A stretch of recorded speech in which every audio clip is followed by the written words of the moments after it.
खड्ड्याचा फटका जीवावर, दुधडजवळ दुचाकी अपघातात 26 वर्षीय तरुणाचा मृत्यू.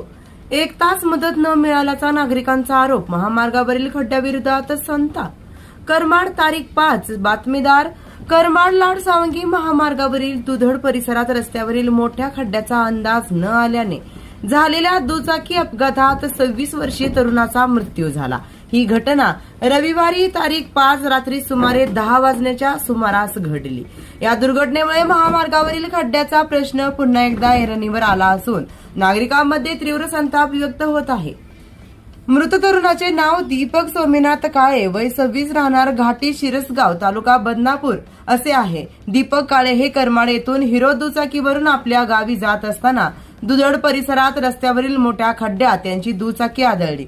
त्यामुळे दुचाकीवरील ताबा सुटून ते रस्त्यावर फेकले गेले. या भीषण अपघातात त्यांच्या डोक्याला गंभीर दुखापत झाली. प्रत्यक्षदर्शींनी तातडीने मदतीसाठी धाव घेतली, मात्र नागरिकांच्या म्हणण्यानुसार अपघातानंतर सुमारे 1 तास रुग्णवाहिका किंवा अन्य आपत्कालीन मदत उपलब्ध झाली नाही. त्यामुळे जखमी अवस्थेत दीपक काळे हे बराच वेळ रस्त्यावरच पडून होते. त्यानंतर त्यांना उपचारासाठी रुग्णालयात हलवण्यात आले, मात्र वैद्यकीय अधिकाऱ्यांनी त्यांना मृत घोषित केले. या घटनेनंतर संतप्त नागरिकांनी महामार्गावरील आपत्कालीन यंत्रणेच्या कार्यक्षमतेवर प्रश्नचिन्ह उपस्थित केले. वेळेवर वैद्यकीय मदत मिळाली असती तर तरुणाचे प्राण वाचले असते का, असा सवालही नागरिकांकडून उपस्थित करण्यात आला. करमाड लाड सावंगी महामार्गावर अनेक ठिकाणी मोठमोठे खड्डे पडले असून पावसामुळे त्यात पाणी साचत असल्याने वाहन चालकांना खड्ड्याचा अंदाज येत नाही.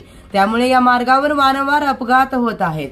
संबंधित विभागाने तातडीने रस्त्याची दुरुस्ती करून वाहन चालकांच्या सुरक्षिततेसाठी प्रभावी उपाययोजना कराव्यात, अन्यथा आणखी जीवितहानी होण्याची भीती नागरिकांनी व्यक्त केली आहे.